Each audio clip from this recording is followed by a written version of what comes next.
Good morning, children. So, children, today we are going to start our new chapter. That is chapter 4. The name of the chapter is the Central Islamic Land. Clear? So, as we are going to study about Central Islamic Land, now from where we get the information about it? That is, what are the sources which has helped us to know about the Central Islamic Land? We must have to know about it, right?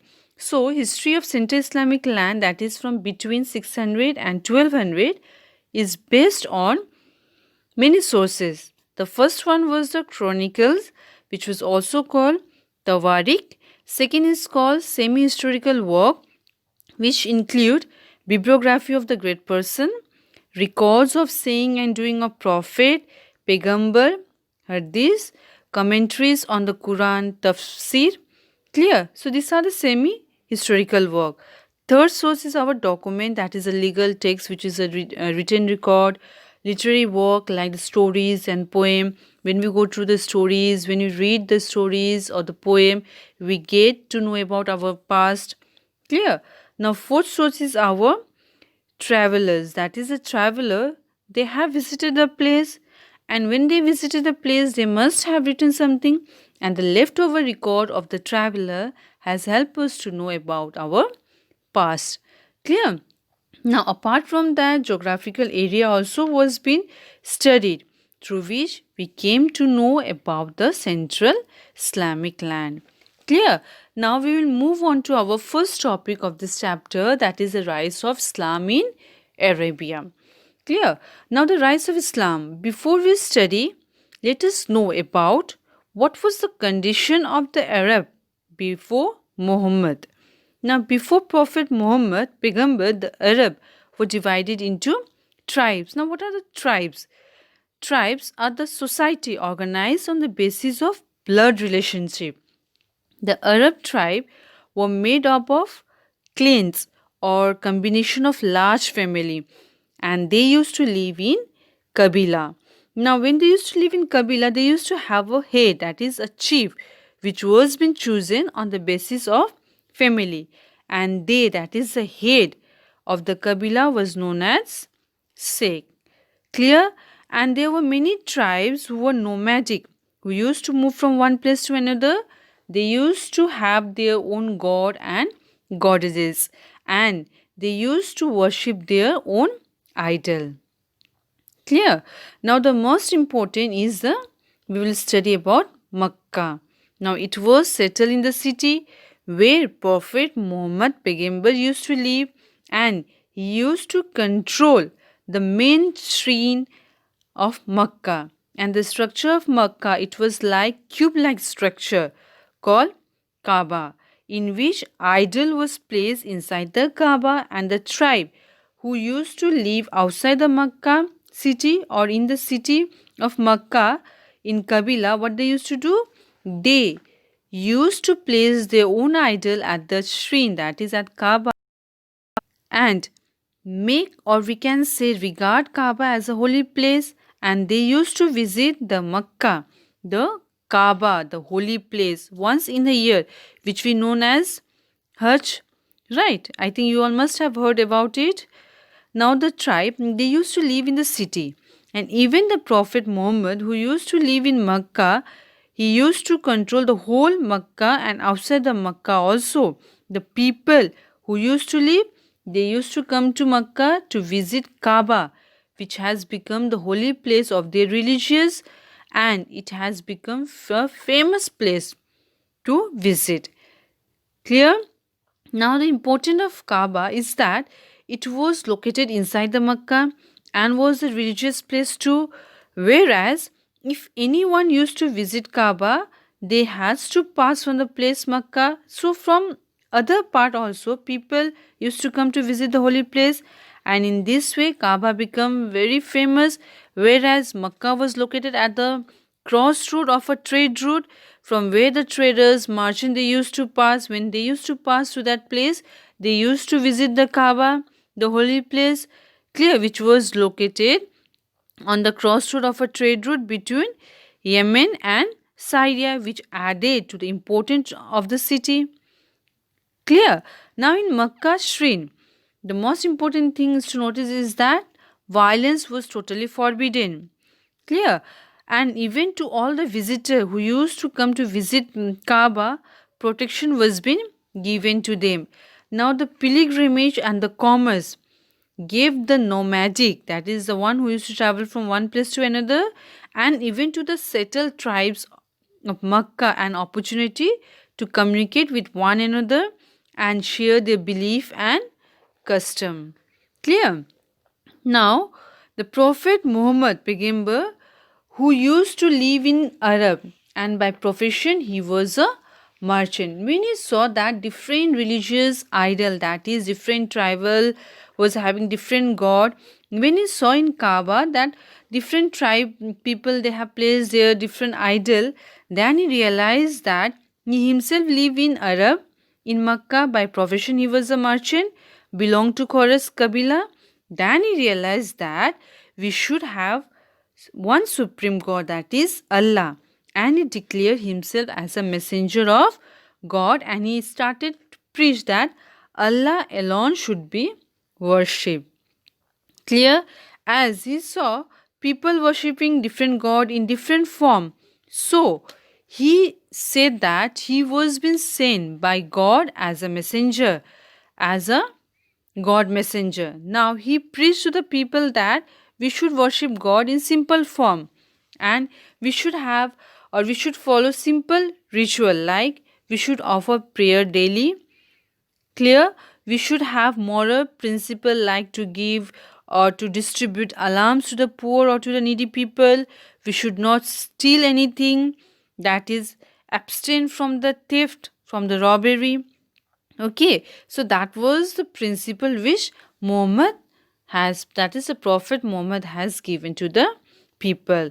Now, as different tribal people used to live out there, so for them to accept one God Allah was not acceptable.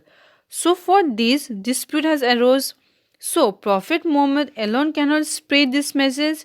So for that, he founded a community who firmly believe in Allah, and that community was called Ummah. Clear? Which community he formed? The community name was Ummah, and this member or the people of the Ummah, they used to believe in Allah. And this community Ummah had got the responsibility to spread the message and to make people aware that Allah is only one, and to worship it is to offer prayer, which we call nawaj. Right? So the one who accept this belief, that is on Supreme God, that is Allah, clear, were called Muslim. Like other tribe in Makkah, the Muslim had also got the right on the resources of the Makkah. In this way, you will see that Muslim began to spread in the Makkah, and they faced considerably opposition from the Makkah tribe who were against them. Okay, so in 622, Muhammad Paigambar was forced to migrate with his follower to Medina, and his journey from Makkah to Medina was called Hijri era. Must remember this. The journey from Makkah to Medina was called Hijri era, and this was a turning point in the history of Islam, as with his arrival in Medina, it was the beginning of Muslim calendar. So Muhammad calendar was made on the basis of Hijri era. Clear? Now, Prophet Muhammad Paigambar was not a divine, a god who could live lifelong. He also died. So he died in 632 AD in Medina. Now, what work he has did is that he founded Islam religion and Ummah community. He founded, whose motive was to spread the importance of God Allah and its worship. As after Muhammad died, his son should hold the post, right? But it was not in case of religious. So for that, the community which he founded, Ummah, was having head. Clear? And the community Ummah's head was considered to be the successor of Muhammad, and his head name was Amir al-Muini, who from 632 to 661 hold the leadership as Khalifa. Clear? So Khalifa was the post of which was called deputy of Muhammad, and the main objective of Khalifa was to retain the control over the tribes constituting the Ummah, and second objective was to raise the resource of the state. Clear? Now, after him, that is after Amir, there was four Khalifa who became famous, and it was Abu Bakr, Umar, Uthman and Ali. Clear? Now, Abu Bakr, what he did is that he organized many campaigns to spread Islamic religions in various areas. Second Khalifa was Umar. What he did? He thought to increase the political power. Now, how to increase the political power? So, for that, Umar, what he did is that he raided the rich merchant and the trader. So, he was able to collect the wealth, and in this way, he was able to make his political administration strong. Clear? Now, the third Khalifa was Uthman. By birth, he was Quraysh, and Prophet Muhammad was also Quraysh. Clear? And Uthman, he supported the Quraysh group, and he gave them preference. That is, whom he gave the preference to the Quraysh group. So for that, many war took place, and Iraq and Egypt has opposed him. Why? Because he was only giving preference to the Quraysh group. So Uthman, what he did, he packed his political administration with his own means to secure greater control, and this has led to conflict with other tribesmen, and for that Iraq and Egypt has opposed him, and at last he was being assassinated or killed by them, and with his death Ali became the fourth Khalifa. Now Ali, he has become the fourth Khalifa. He has to fight two wars against who represent, or we can say against who represent the Makkah aristocracy, and this has led to divide Islam into two main sects, that was Shia and Sunni. Now out here we will see that Islam was been divided into two sects. Clear? What was that? Shia and Sunni. Now Ali, he has established his rule at Kufa, and he has defeated an army which was led by Muhammad's wife Aisha in the Battle of Camel in 657. Now, in the first battle, he won, but he was not able to suppress a faction which was led by Muawiyah, a kinsman of Uthman and the governor of Syria. So Ali out here in the second battle was being defeated, and after his defeat we can see that the follower of Ali was being split up into two groups. The one group remained loyal to him, whereas the other group has left him. That is, they did not support Ali, and they formed their own group, and which was known as Kharji. And after that, Ali was assassinated by Kharji in a mosque at Kufa.